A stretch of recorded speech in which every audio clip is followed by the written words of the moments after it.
want to fend for myself, and I want to build people up for them to fend for themselves. Welcome back, everybody, to another edition of the Free Like Me podcast. Guests come on, speak their truth, and leave free like me. If you would, hit the subscribe button to either YouTube, Spotify, iTunes, and share these videos if you find them helpful or useful or interesting. And thank you for tuning in. Let's get to it. So this week's guest is a college roommate of mine. No, we're not going to tell drunken college stories all day because we really can't remember them from back then. I got a couple. You got a couple? My buddy Chris Kinder is here. And little did each of us know that during our college years, we were each holding on to our own type of trauma and our own secrets.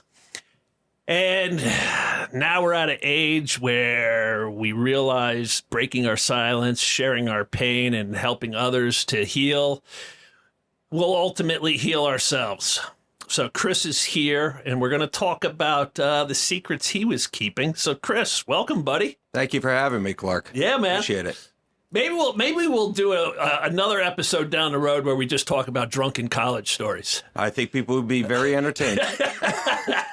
I do recall one time we had a friend at a keg party we went to who was there ahead of us. And we walked in, and the friend overheard somebody whisper to the next person, "Watch out for these guys. They drink a lot." I think we lived up to that hype. Yeah. And, you know, looking back on it, now there's a reason why we drank so much. You had your crap, I had my crap. Yeah. And we had no coping skills. That's right. And we just were coping the only way we knew how, which was numbing ourselves. We learned to shut up. Yeah. Kids were made to be seen, not heard. Absolutely. That was the motto back then. That was it. So let me set the stage for the audience. You came from a life of privilege, I guess I would say. You were born and raised in Rhode Island. Your father was chief ophthalmologist for Rhode Island Hospital, which is eye doctor. Yes. Eye surgeon? Did he do eye surgery? Yes, he did. Okay, so eye surgery. And you had private schools and country clubs and houses on the water. Yep. The whole 9 yards. Yep. So on paper, everything looks rosy. Rosy. But things are not always as they appear, are they? No, they're not. No, not in my case. No. And I think a lot of people will relate to this. You know, I made a post a few weeks ago, you know, how our parents and grandparents, like, they couldn't hit a button on a phone and suddenly connect with people all around the world who have PTSD or sexual abuse or alcoholism or drug addiction. Like, we are blessed. Like, we can have an instant community for healing. Our parents and grandparents and any other generation didn't have that. Right. And so, like, just people suffered in silence and you know, it manifested in our parents being alcoholics or maybe violence or whatever other, you know, like emotionally shut down. Yeah. And your father, you know, had a great career, well respected, and yet he was emotionally shut down. You had domestic violence in the household. Yes. Really no love from him. Yeah. If you call traditional love, you know, what it is, but not... Did he ever tell you I love you growing up? Maybe once, maybe twice that I can remember. And like I said, after my first brother passed, that was probably one of the only times I ever hugged him.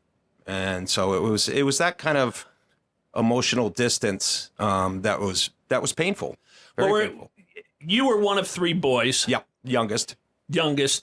And both of your, you know, here you guys all come from privilege. Yep. And yet both of your brothers have committed suicide. Yes, they have. And we're going to get into that. Yep. just having money, everybody thinks, oh, if I hit the lottery or I get a better job or if I can just get some money, all my problems will be straightened out. Money doesn't straighten your problems out. No, it does not. No. So 2 out of 3 boys in the family commit suicide. And I mean, there's mental health issues in your background. But it also comes down to the lack of love from your father and the lack of emotional support from your father, I would think. I think that played a lot into it for both of my my brothers and for myself. Yeah. I didn't want to come on here and and blame everything on my dad, but really looking back on things like that, it really you didn't have that, and I think when you want to have that praise from your dad, you want to come home and say, hey, let's go play catch outside. That didn't happen. That wasn't happening. Huh? No, you're out on your own doing your own thing. So I was running the streets, So his only way of showing any type of love was being a provider. Right. That was his way. That was it. And I think a lot of people, that was their parents' way of showing love, was just being a provider. Yeah, I mean, I'm grateful for everything he did provide for me, but the one thing that was not provided was the love that we all needed in that family. Right. So, and both your brothers, in their own way, craved that and never got it, and it sort of left them empty. Yes, and very then, much so. And then it manifested into destructive behavior in each of them. Yep. I mean, it's tough, and then problems in the marriage led your mother to cope with domestic abuse issues, affairs by your father. Mm-hmm. That, like I say, they didn't have the touch of a phone to connect with people and begin healing. That's right. They coped the way a lot of us cope with substances. Yeah. So mom starts drinking. And so mom's numbing herself every day. Dad's emotionally distant. And so you got mom having 1 or 2 cocktails and she's bombed. She was a lightweight. Dad doesn't want to hear boo from any kid. Yep. And you're just basically, you guys are on your own. Mm-hmm. Yeah. So. Yeah, my mom, it was a crapshoot. I remember walking home from school after playing sports or something like that. And I always, in the back of my mind, is my mom going to be drunk? Is my mom going to have that glossy look? It was a classic glossy look that I knew. You've had a couple drinks.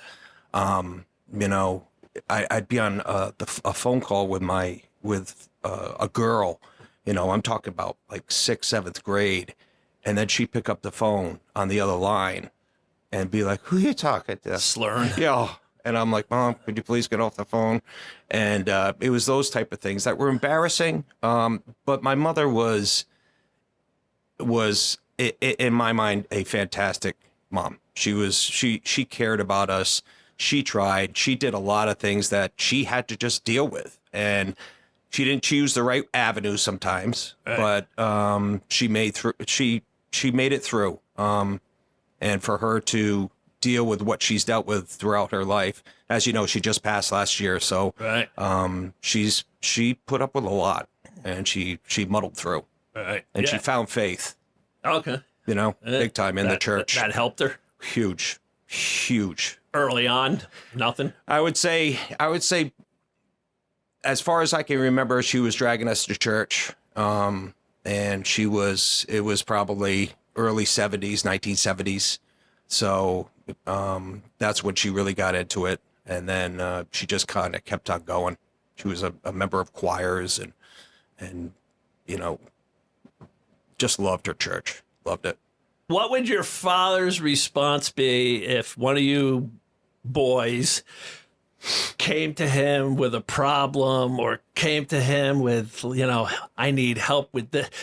Just give me the response that you gave me last night. It wasn't always like that, but he made the problem worse. He didn't want to hear what the problem was.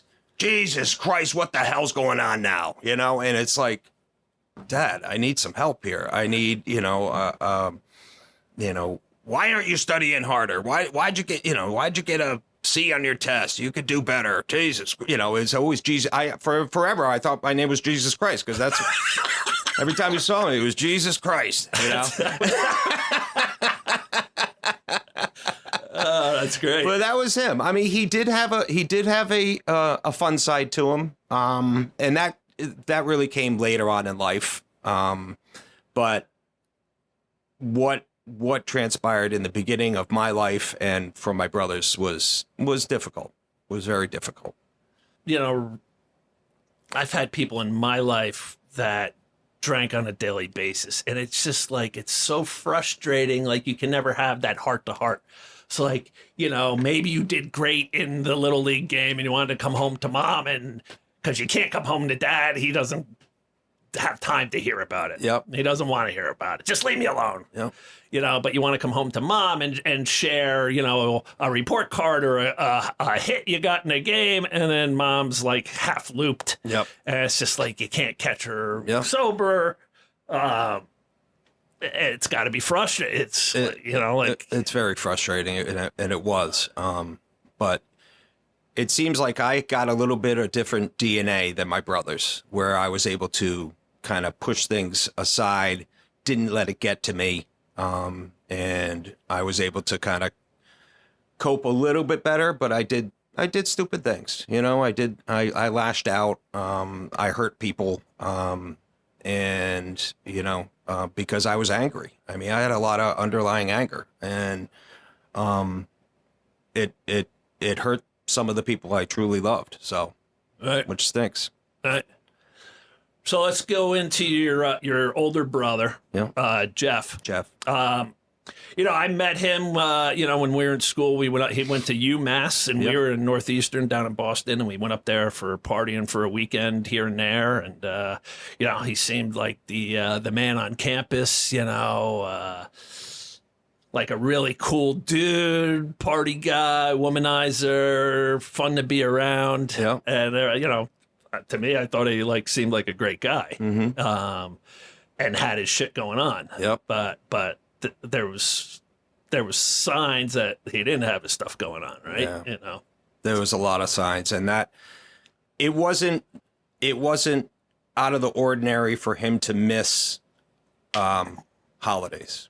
That was just kind of, he had that depression in him that he didn't want to be partaking in the holidays. So there would be times that he'd be spending it with his girlfriend instead of with his family. Well, you said there was really a specific incident where he had gotten your father a gift. Yeah. And he was all excited, like thinking this is going to be the bonding thing between me and dad. Dad's going to love this. He's going to tell me how much he loves me. And 1980. I remember it so well. He bought this Jazz in the 80s poster, and he got it framed, and it was encased in glass, and he put it on his bed, and someone threw a towel or something over it, and then my brother by accident sat on it. And it was the worst thing that could have ever happened. He broke the glass and ruined the thing? Ruined the whole thing, because the glass broke the frame and the poster. And it was right before Christmas, and he just lost it, and he just left for God knows how long. And it just tore him up. And after a while, it was just that was so important for him to be able to give that to my father, to say, hey, I need to show you how much I appreciate you. And it got ruined. And he never really recovered from it. He avoided avoided holidays after that, yep, right? Absolutely. Really? Yep. So we're going, and you're looking at, he went away to college at the Portland School of Art in the beginning at 1980, 81 for a couple of years. And then he came back and worked home, and then, went to UMass. So he was never around a lot because he was away. And then I went to college, and the only time I'd ever see him was during, holidays, a break or something like that. Yeah. But it's there. I can't really remember the last time we opened presents as a family with him involved. Right. He was always doing something. He just avoided it. Made up excuses. Yep. And, yep. his one shot at trying to get your father's love, and it just completely failed, and that just like ruined him. Yeah, and that could be why he wasn't responding, and just saying, screw this, I'm not going to freaking deal with holidays, And what was it at 25? He hung himself.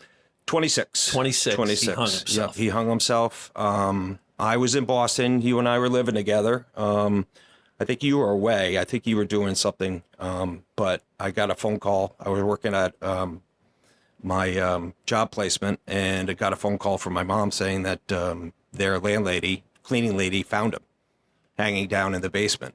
Oh. My mom afterwards wrote, and I'd like to share that if you don't mind, reached out to a guy at a place called the Providence Journal, reached out to a guy who still works for the Providence Journal, but he wrote a nice article on my brother. So and what your mother shared in this article, you never knew. I don't ever remember seeing this article. I may have, and I may have read it and been like, But what she shares about his drug addiction, you didn't know he was doing that drug. Nope. Which was crack. Nope. Yep. He got addicted to crack cocaine. Yes, he did. And it ruined his life. Yes, it did. And it drove him into the ground. Yeah. And you just find this article a year ago when your mother dies. Yeah. Right? Yeah, I found it in a little chest of hers, and I read it. I'm like, no what? kidding. Yeah. Like, she never shared that she did this article with this guy from the journal, right? Not that I can remember. Wow. I don't ever remember her sharing this with me. So. And how did you feel after his death? Embarrassed. You were embarrassed. I was embarrassed. I thought that everybody looked at me like I had some fucked up brother that my parents failed. To a point, maybe we failed. Me and my other brother failed. And it was heartbreaking. Just the stigma of suicide. Stigma and you of must suicide. Be a screwed up family. And, which to a degree you were. Yes, you were a screwed up family. We were a screwed up family. Yeah. On paper it looked good, but like so many of us, I know. Behind closed doors, it's a different story, man. Well, one thing between my brother Jeff and I, we really had we had a good relationship. He came to my defense on a lot of things. He started coming up and seeing me in Boston. We had that big party at Coppinger Street. Yeah. He came with my other brother. They had a great time. And then just things in his life. His girlfriend broke up, and he had gotten engaged, right? He got engaged, and then his girlfriend broke up with him. He just went right back to the tailspin. So he can't get any emotion or love out of your father, right? Mom's got her issues with drinking. But she was there for him. Yeah. I met both your parents. Yeah. Your mother was a sweetheart. Yeah. Your father, the word I would use was cantankerous. If that's curmudgeon, cantankerous. Yeah. Yep. I only got to deal with him on a weekend. I can imagine what is dealing with him for life, Yeah. So your brother, he's got this great gift he wants to give dad to finally, have something to bond over. It gets ruined. He gets a girlfriend that maybe she'll share love with him that he's been lacking in throughout his whole life. Mm-hmm. I got this beautiful woman that I'm in love with, and she'll reciprocate, and I'll finally feel love, and she dumps him. Yep. And then he finds crack, and it just takes him to the gutter. Yep. And I thought the way that article was written was really powerful. And a lot of people in my audience have drug, alcohol issues. So I thought you reading that would really hit home for people. So if you want to read that article, I would love to. It would be great. I think it's very well done, and and you're just seeing this a year ago. It's amazing. All this time. 6 months ago. Yeah. So it's called A Tale of Addiction and Sad Surrender, told by a mother who loved her son. And the name was, for whatever reason, they changed his name. Yeah, but I'm going to use his name, Jeff. Right. She wondered if I do an article on her son's death. Maybe, she said, his story would keep others from killing themselves the way he killed themselves. He was her first child, born to a household of privilege. The family swam at a private club, spent summers at a second home. Young Jeff excelled at tennis and attended private schools. She felt money would guarantee him a good future. But of course, there were ups and downs. Jeff did not seem to like school. He began to spend time with questionable friends, not from the preppy background that he had been so much a part of the family's world. She told herself it was just a phase. Many children act out. It's part of growing up. When he was 14, she caught him smoking pot in the attic. He refused to talk about it. Not long after, her husband noticed he was missing some money he left on a dresser. Jeff denied it. It happened again. When confronted, he lashed out. They tried taking him to a psychiatrist. They switched him to an alternative high school. She wondered whether she and her husband had been there enough for him when he was young. After graduating, he got a full-time job. That seemed to work for him. A year later, he enrolled at the University of Massachusetts. His grades were excellent. Finally, the phase seemed to be over. He graduated cum laude. She was there to see him get his diploma. She was very proud, but concerned at how thin he was. A typical college student, she told herself, studied hard and ate badly. A week later, Jeff told his mother he needed her help. He had a problem. He had a problem with cocaine. He was 24. She paid his way into an outpatient clinic. The withdrawal was difficult, but he made it. Soon he had a good job and a fiance. Then the girl broke up with him and the pain came back, and he did what he always done before to deal with it. Only this time he decided to try a new drug. Today she will tell you why her son is no longer alive. One day he told her about it. Nothing, he said, had made him feel as good, as numb, as crack. The high would last 3 to 4 hours. She asked where he got it. He mentioned a street corner where it was always available. But there was many street corners, he added. It was everywhere. As bad as the other drugs had been, this, she noticed, was something else. It made him unable to function. The day after smoking it, he couldn't go to work. He seemed just to be existing. He began to come by to see her when he was low. He would break down and cry. He would give anything, he said, if he could kick this habit. She spent still more money trying to help him. She got him enrolled in various groups and organizations. Each would work for a while, but then he'd hit a snag in his life. Problems with a girlfriend, a job, and he would slide back. It ate up all his money. A good high was $150, and he'd get high twice a week. Always the next day, he'd be a wreck. And always, she would try one more time to get him help. Then in November, he met her for coffee. He looked terrible. Much older than his 26 years. He was afraid of the people who were selling him drugs. He told her he was losing his grip on things. He knew he just spent much of his life with drugs, but this, he said, was different. This was taking him over. 2 days before Christmas, which was in 1988, he disappeared. Several days later, his landlady found him.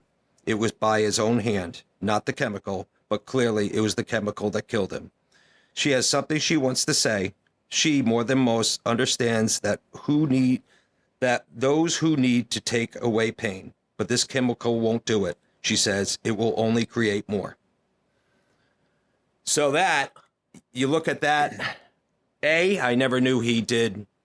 I knew he did cocaine. I think in the back of my mind, I knew that there was stuff like that, but crack and going to rehab and doing all the things that he was doing, my mom kept it from me. Kept it from him. Yeah, and just to protect me. I was in college with you guys.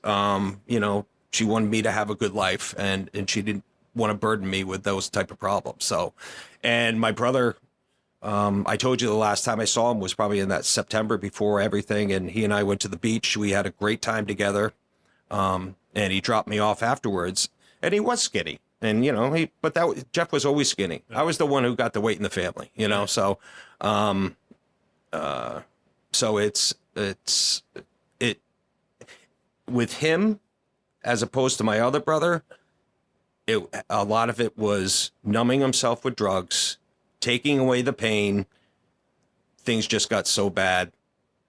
From what I understand from my mom, drug dealers were after him because he owed. And then that was just enough to put him over the edge. Filling that void from his childhood with drugs. Yep. And it'll buy you time, but it doesn't heal that void. Right. It actually makes the void bigger. Right. Exactly. And hearing that article, wow. Yeah. And he never, like, when you went to the shore that last time you saw him, he never, like, said, "Man, dude, I'm struggling," or "Don't you ever try crack?" Or no, nothing. No. He was, like I said, he protected me, and I don't think he wanted me to be involved in that type of in his world.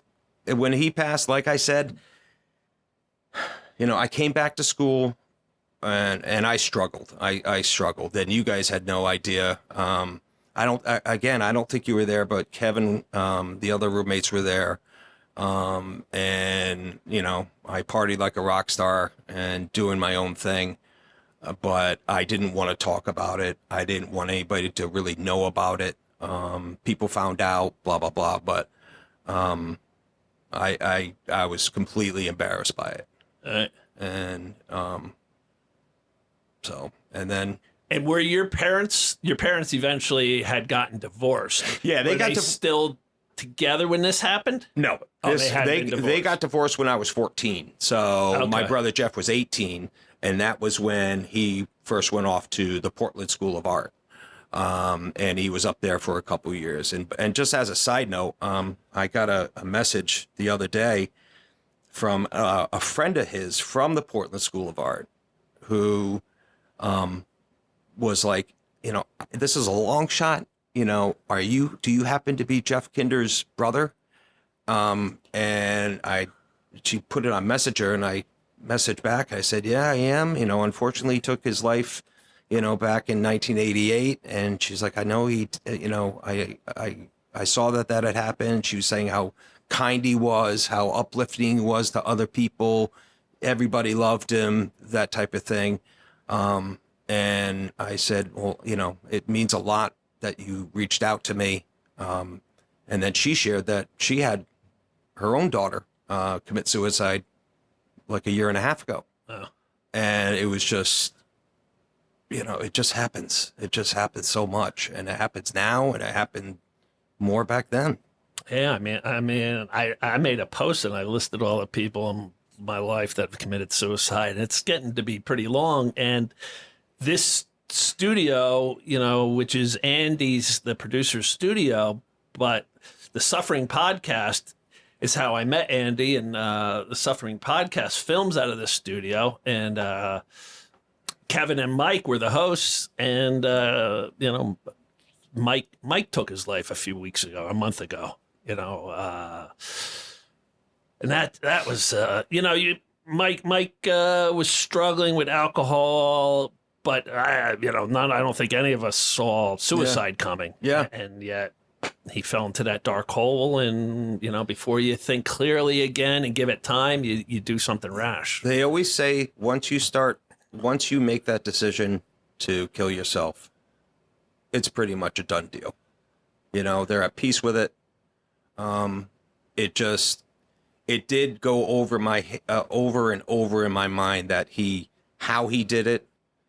And just I would picture it in my mind, and I needed to stop doing that. Right. Cause it's normal in my mind. I think, God, he went down there and he put a rope over a bar and freaking a bar in the basement, in the basement. Yeah. In the basement.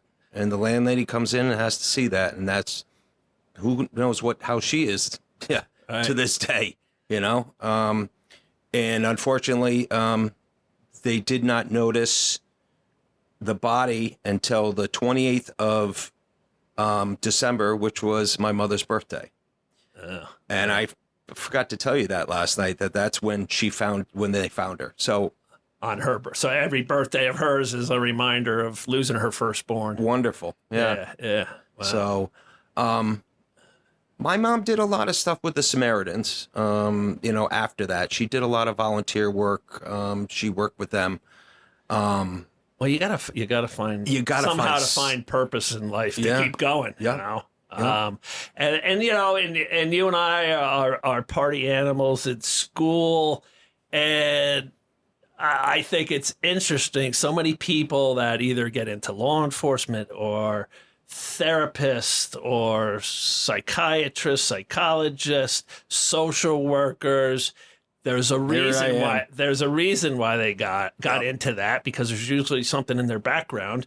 And you became a school social worker. Yeah. I after college, I kind of floundered up in Boston for a year. And then I moved back home and I started working for this guy who did therapy, and he was a blind and hearing impaired therapist.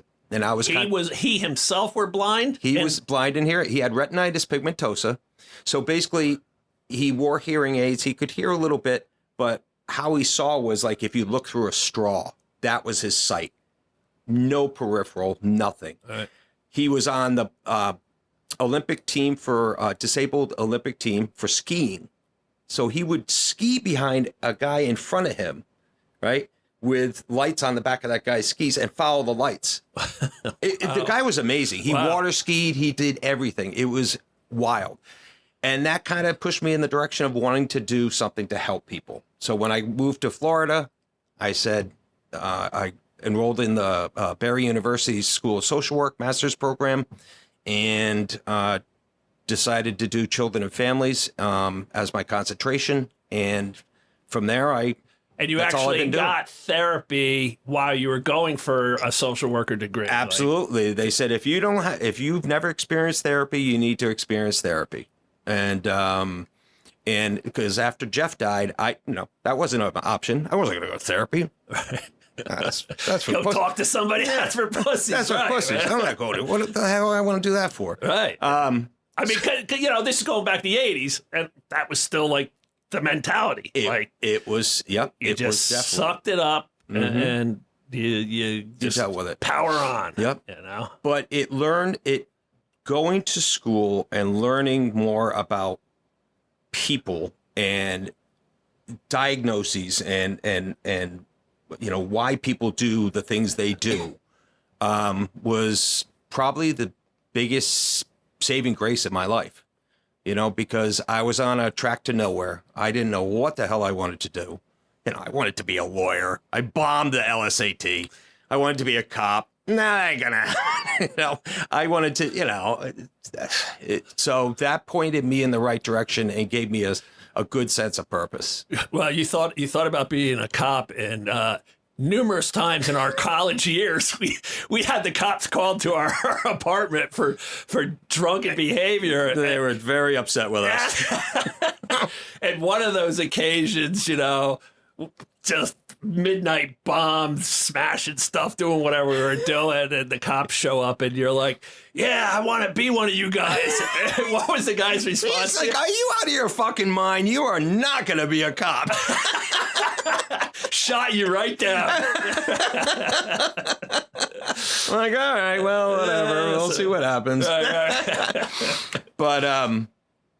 But after that, so moving to Florida, working with kids, at-risk kids in an after-school program, that really kind of set in stone exactly what I wanted to do.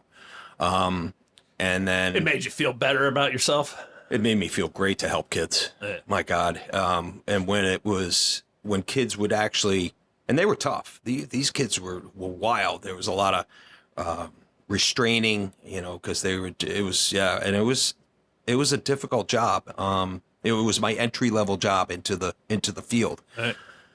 So, I worked there, and then, met my ex-wife, moved back up here, and I've been in the schools, private alternative school for 8 years, and then last 20 have been public as an elementary school social worker. Elementary school. Yep. Huh. Yeah, I like the little kids because you can get to them before everything starts blowing up. Right. Right. I like that, and I have a good knack for it. So, yeah, there's always a reason why we go down the road we go. Yeah, yeah. So that's great. You found purpose in life. Yeah, where you were lacking. So, and you had this same void your brother did. Yep.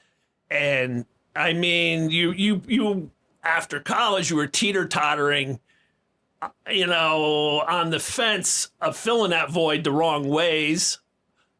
Or thank God you stumbled upon this career that began to fill that void from your childhood. And that gentleman, his name was Brian Hubbard. He has since passed. He became my mentor. So I would come back from vacation, coming up back to Rhode Island, and I would hang out with him, and we would talk about the things I'm learning and how he deals with things, and what to look for in certain aspects of whatever I was doing at the time. And one of the things that that happens in my field is you can't take anything personally. You can't. There are kids who they will find the one thing about you that will go right up your ass, and then if they know that can happen, you are their victim for the next as the whole time they're there. They'll torture. Oh, they will torture, and I let that happen, But now I let that happen.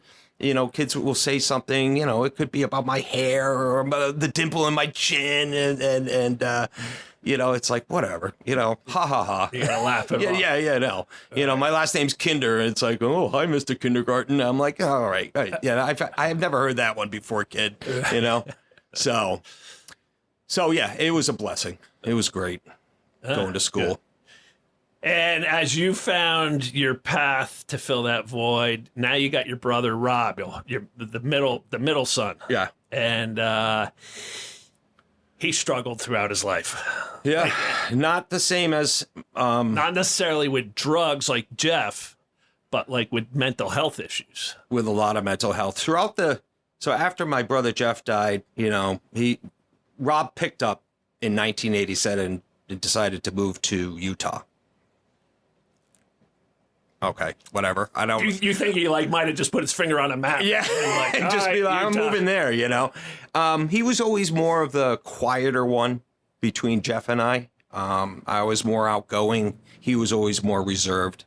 But after Jeff passed, things were okay throughout the 90s, I guess you could say.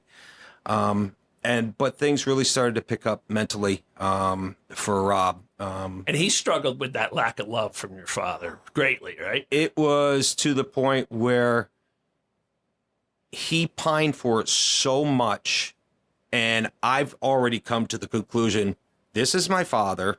This is what I'm going to get from him. You're not going to get it. I don't care what you do. He's like, I just want him to call and say, good job, whatever. That wasn't my father. It ain't going to happen. He called me once to tell me he was proud of me about something. I can't remember what, but it was when I was married. But you're not going to get that from my father. You would never, ever get it. And I think you told me the only time you got a hug from him was after Jeff's suicide? After Jeff's suicide, I came home, went into the kitchen, he got up and he hugged me. And that's it. Yeah, that's it. One time in your life. That was it. Maybe he hugged me at my wedding. I don't know. But it wasn't a thing. I hug my kids every time I see them. Right. It's just, it's made me a different being from what I know from my father. It made me a different type of father. And so. Yeah, you don't want to, you got to stop the generational curse. Exactly. Right. Exactly. So. So Rob pined for that love from your dad, or that congratulations or good job, and it's just never going to happen, dude. Never happen. And he just started to really tailspin, in the beginning of the 2000s. We would have, especially since my kids were born, one in 98, one in 2001, Abby and Sarah, respectively. And it just seemed more consuming for him that, my life sucks. I can't, what am I doing? I don't have any friends. I don't do this. I'm like, what did he do for work? He went out there, he got his degree, and he did, for the majority of the time, he did online teaching. So he's isolated on a computer in his apartment, right? Not working with people, right? No friends, no girlfriend. I mean, they may have had some. He may have had some friends out there, but he never spoke of them. But he was always a very OCD. huge OCD. I told you last night, whereas, which, for in case somebody doesn't know, obsessive compulsive disorder. yes, obsessive. Yep. And he was, How would it manifest? What were some things he would do? well, the one time that, he was visiting me, the cat scratched him, and I was checking the history of my computer because my kids were just starting to use the computer. And one of the things he put up there was, can you catch AIDS from a cat scratch? So he had this phobia about germs and if something wasn't right, you could, I can't really give you other specifics, but if something wasn't right, he would just obsess over it, totally obsessed.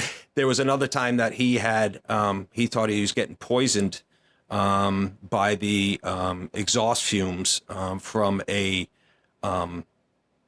small airport where he lived in Utah, and it was coming in. And he thought he was dying from cancer. He just had all these really exorbitant fears, Right? Yeah, I guess. And of course, that's not something my father wants to deal with. He doesn't want to say, oh, well, your kid comes to you and he has these fears, you comfort, you do whatever you can, but he didn't want to hear it, So I called it a long time ago. I said, it's not, unless he goes and he comes and moves back around this area, he's 3,000 miles away. I do what I can to help him. I have called probably a half a dozen times doing wellness checks on him because he would call my mother. Everything was on my mother, by the way. So when my father was still alive and he passed in 2013, everything went to my mother, and it took a major toll on her because. So he would toy with her emotions by, what, I'm going to kill myself. I'm going to kill myself. Go on living. I can't do this anymore. I'm sick. No one loves me. And, my mother would be like, yeah, I love you. I don't want you to do that. Then my mother would call me, and then I called the Utah Police Department, and then they go and check. And then my brother would call me. What the fuck are you calling the Utah Police? I'm strong. I can do this, blah, blah, blah. No. And I called it. I said, it's going to happen. And unless we could do something drastic. But he didn't want any of it. He didn't want it. He would go on medication. I was just going to ask, was he on meds? He was on meds, but then he'd feel great and then get off of them. Yeah, because maybe, I don't know, who knows what a side effect. And with his OCD, he's probably saying, oh, what the hell is a side effect? I can't deal with this. I got to get off this pill. And now I'm going to feel shitty again. So then he's becoming manic because he's on it, off it, up, down, up, down, up, down, up, down. And there were times that I just, I got so emotionally drained by the phone calls that at one point I just said, I can't do this anymore. I can't. I got 2 little kids at home, and I just can't freaking deal with this anymore. I call it an energy vampire. Yeah. Like they just suck the energy out of you, or they suck the air out of the room. You can have 50 positive people in a room, and that one toxic person comes in, and it destroys the whole room. It destroys the whole room. It's like unbelievable. Yeah, and I was talking to Lisa, and this morning it's the unpredictability of it all, and I like things. I like to know when things are happening. I don't mind things being sprung on me, but it's nice to know when things are happening. But when you get this phone call and it's like, oh, fuck. And you got to answer it, because you don't want to, because he'll keep on calling until someone picks up. Oh, really? Yeah. And then, it's like I wasn't there one time, and he's called, and Christine was home with the kids, and Sarah was a little baby.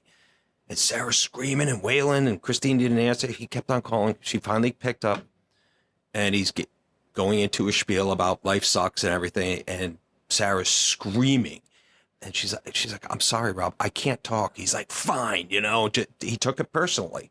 But that's, when you feel like no one cares about you, the littlest thing that says I can't deal with you right now, that just must go. Right. You just knew where it was headed. Like it wasn't going to Yeah. end good for him.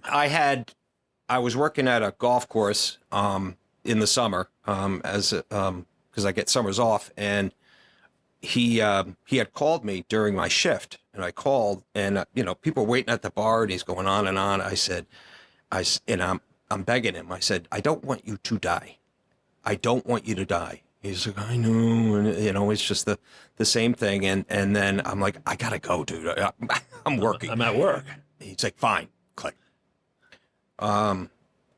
He committed suicide on April 24th, 2016. Couple months before that, I had back surgery. He had reached out and said, I hope everything's okay. And that was the last time I ever heard of him. And I got the call from my mom when I was ironing my shirt for work the next day. And she's like, 2 Warwick cops are here. Rob Killed himself. Well, they didn't know at first. Yeah. And so Just said Rob's deceased. yeah, Rob's deceased. They found him deceased. And then I called the Ogden, Utah police station and talked to the detective, and he said, yeah, it was suicide. And he did it the same way your other brother did by hanging himself, right? Yep, he did. I had the wonderful task of going out there and cleaning up all his belongings and doing everything. And that was probably the most, for what I saw, was the most traumatic thing for me, And what'd you say? His next door neighbor gave me the key to his house. I walk in and I could kind of see through a window, long hallway. And when I walked in, there was the attic door pulled down with a rope still attached and not a pool of blood, but a big, huge blood stain underneath. So how long, I don't know what happens really with maybe things happen when you hang yourself. Things get released. Yeah, things get released. Yeah. And they never, the cops or nobody ever took the rope down. No. So you walk in, there's the rope with the blood still there. Exactly. It's So just that was it's up to you. Yeah. The place was complete shambles. It was like he was doing various projects all at once.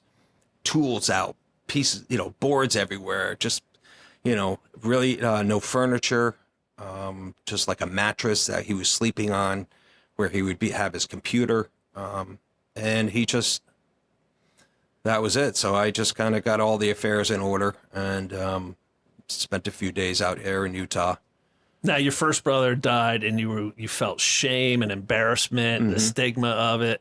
And then how'd you feel with a second brother just committing suicide? Well, to a point, Clark, I think I felt a little bit of relief because he was no longer in pain.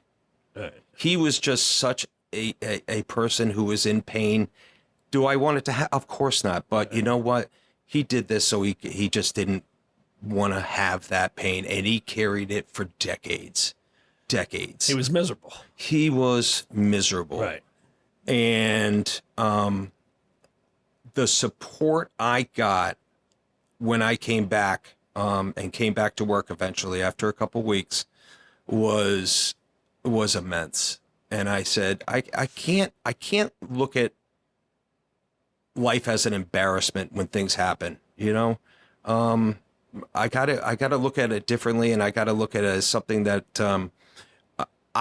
I can make things happen. I can be a difference. I can do things that can help kids. Putting more effort into my work and making sure that when I get that risk assessment that some kid says he wants to kill himself, I'm gonna do that and dot my I's and cross my T's, because I want to make sure that kid's gonna be okay. And so I've been extremely open about it. And it really started at a suicide conference that I attended. And my good friend who texts me, she moved to Connecticut. She texts me every April 24th and says, I'm thinking of you. And it's just, I love her. And she was there and she says, Chris, do you want to share your story? Because she was the presenter. And I did. And it felt like I'm talking to you right now. I feel comfortable about it. I feel like if I talk about it,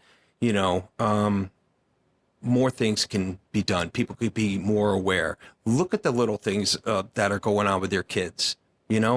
Social media is a curse and a blessing.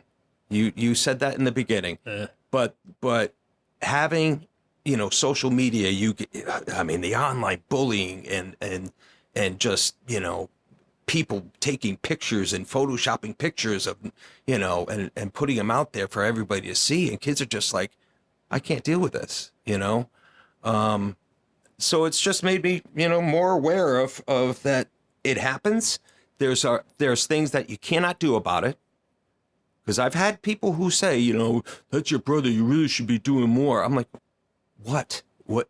Really? Right. Other than flying out there, duct taping him and taking him to a hospital where he can sign himself out because he's an adult. I did what I could. Right. And I'm comfortable with that. So. Yeah, I lost my own brother a little over a year ago, and it's the same thing. Like, he just was miserable, and I couldn't get through to him. Yeah. And we had tried to have talks, tried screaming matches, tried crying, tried writing him letters when we couldn't talk to each other. We're living in the same household, and it was just so toxic and depressing, and just when somebody doesn't want to help themselves, you're really limited. You are limited. I've had to learn, and for my coaching program, the button for people to set up a coaching call says, are you willing to do anything and everything to take your life in a new direction? Because unless you're at that point where you're willing to do anything and everything, I can't do anything for you. Yeah. And you can't help your brother unless your brother calls you up and says, I'm willing to do anything and everything. Whatever. Chris, help me. Yep. My brother never once said, Clark, I need help. I'm ready to do anything and everything to go in a new direction. He never said that. Yeah. I can't help him. I tried. You can't force somebody's hand. No, you can't. I want to get, from this podcast, and the reason why I really wanted to do it is because I just want people to be more aware of their kids, be more aware of each other, and look for those little signs, withdrawal, depression, isolation, those things, And you'll see that in elementary school kids? Absolutely. Yep. I'll have kids. And they're threatening suicide in elementary school? Mm-hmm. Yep. But here's the big problem in Rhode Island, and that's all I can speak for, is that we have a awful, awful state where mental health just doesn't seem to be a priority. I've had kids who have come into I've done a risk assessment. We call the parent. I said, you need to take, these steps. And a lot of the time you have to sit at a place called Hasbro Children's Hospital. It's in Providence.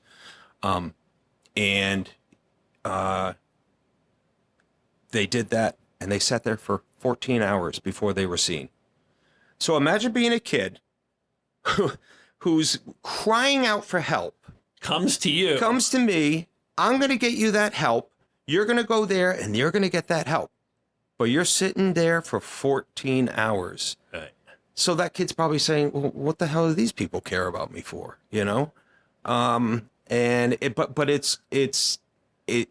It's so common, and there's up to a year to 2 years to get a psychiatric evaluation from people. Parts of the state have extremely limited resources. So if you live in South County, Rhode Island, you have to go to Providence, which is 45 minutes away, just to seek a counselor, or advanced help. So it's a broken system. Wow. Yeah, if I sat there for 14 hours, I'd want to kill myself after that. Either that, or I'll just say, listen, I surrender. Or I'm good. Yeah, I'm good. I'd lie out my ass. Absolutely. Get me out of here. Get me out of here. Crying out loud. But they didn't have those resources back then, for my brother. They had a place called Bradley Hospital, which is still there. But it wasn't as big as it was.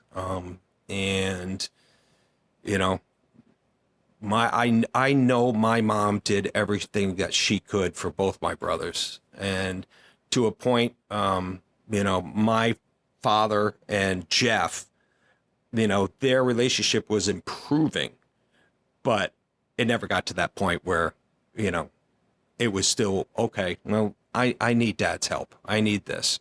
It's always go to mom. And with Rob, he just kind of blocked himself off. I mean, he goes to Utah and says, yeah, see you at Christmas, whatever. So, Right. So, I think the 500-pound gorilla in the room that, as I listen to this story and the audience is listening to it, the question is, I'm going to put you on the line here. You got three brothers that came from the same background of lack of love, lack of emotion, dysfunction in the family. 2 brothers commit suicide. How about brother number 3? Have you ever considered that? I think everybody thinks about their own mortality. Whether I've sat there and seriously thought about it, no. I mean, but if I was going to do it, I'd jump off that bridge. That'd probably be the best thing, But I have absolutely too much to live for. B, I don't carry that gene. I didn't get that depression, bipolar gene. I got the anxiety gene. Okay, I'm more than open to say, yeah, I get anxiety. I'm on medication for it, and it's night and day, and that really started exacerbating when my kids were born.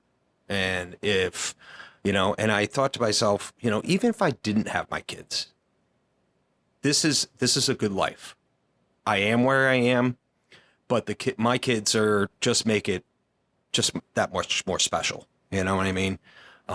So no, I have never contemplated it or even really don't want to do it. Right. So not going to happen. And it's,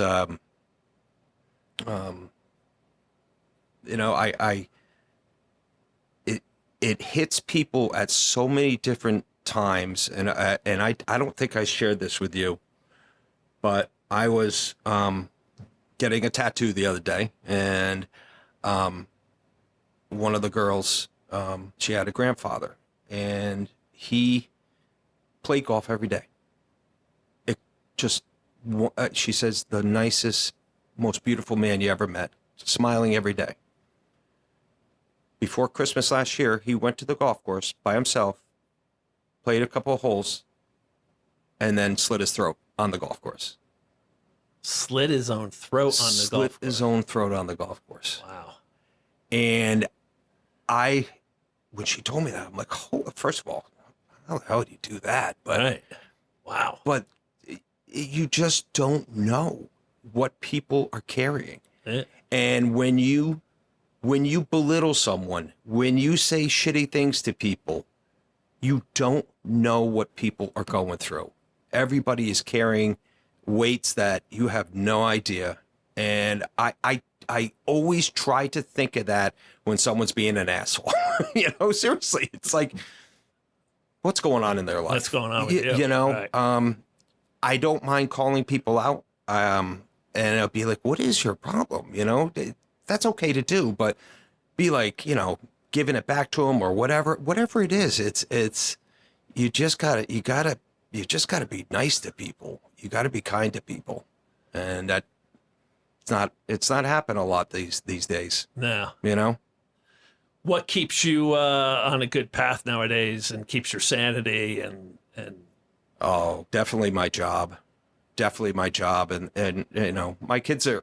That's number one. That's always going to be number one. But my job, it keeps me going, because every single day I walk into that place, into that school of 600 kids, it's like, it's chaos. Kids running up and down hallways. There's always this particular kids that are always getting in trouble. So you're always going to have them, but then there's always something different. And it's the greatest place to work, because you go into the unknown, and it's not routine. It's not a routine job. It's something that you just get to say, okay, I'm going to prioritize this. That kid needs my help first, and then we can go on to the other stuff. And that's what I love to do. So that keeps me going. So finding purpose in your life by giving back to others through your job. Absolutely. Family. Yep. Your daughters. Yep. And keeping the memory alive of my brothers and talking about this and letting them know they were great guys. They were great guys in their own way. And Rob, I got to a point that, I was resenting him because he was just bringing me down. Right. But going through this whole thing, it's like, that's mental illness, that it drains you. Whatever the word you used earlier, energy vampire. I like that one. It just sucks the life out of you. Yeah. And, I tell my kids, I tell people, just open up. Just open up and talk, and wherever it goes, I don't care what you say, you put on a listening ear and you're there. So you came from a family where sharing emotions was like was taboo. Don't you dare share an emotion with me. Right. Oh, Jesus Christ. You literally thought your name was Jesus Christ because that was the response you got so often. Yeah, Jesus Christ, what the hell? Why? And then now you're realizing that transparency, being open, breaking your silence is the path to a better life. Is a path to a better life. And my approach to my own children is every single time I talk to them, I love you, before we hang up the phone. Hugs, spending time with them, doing things that they want to do, just being there for them. That's all I can do for them. When I got divorced, you always think these things. And you always think that, oh man, are they going to go down the wrong path? And they're going to, start doing shit that they shouldn't do, and they did a couple things that were questionable. But we came through it, and just having a good relationship with my ex-wife, who is, we get along great, and I think they love that. So if you could put aside the bullshit that you had with your exes or whatever it is, for the sake of the kids, it's a win-win situation. Right. Right. So family, purpose, meaning, cutting out toxic people. Well, I haven't said that yet. Oh. Well, I told you that last night, but right. That's my other thing that I've done is that's what I need. And it gets personal. Because some of the people I have to cut out are extremely close to me. Right. And some of the people that, those energy vampires, I can't have you in my life. Sorry. Right. If you want to go work on yourself and then come back, that's wonderful. But don't come to me and suck the life out of me for what's going on. If you want my help, I'm always there. Right. Always there. But sometimes you gotta cut ties. Absolutely. I've posted about that in the past. And I think the older when you're younger, you put up with more crap than you should, and you allow more people into your life than you should. And sometimes it'll be family, sometimes it'll be close friends. And if they're not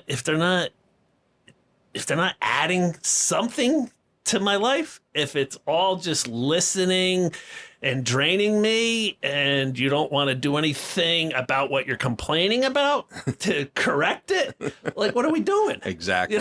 Exactly. What are we doing? Yeah, every phone call is just going to be, life sucks, this sucks, that sucks.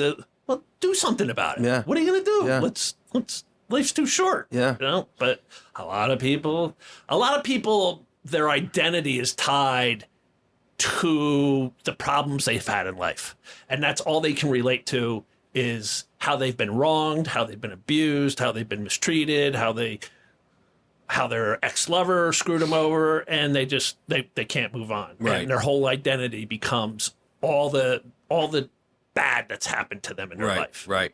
And they just won't let go of it. Yep. And it's just like, if that's what you want to do, have at it. But I ain't got time for it. Yeah, I don't know how much more time we have, but I'm telling you, I brought up when you got arrested, I had called my brother Rob, and I told him. He's like, oh, he was just flabbergasted as everybody else.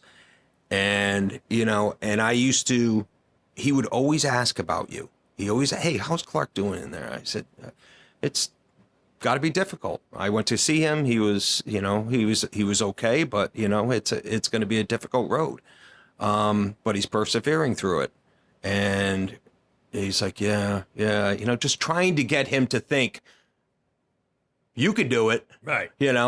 You had suicidal thoughts in absolutely, yeah. And, so, but you got put on the right medication or whatever you did to heal yourself.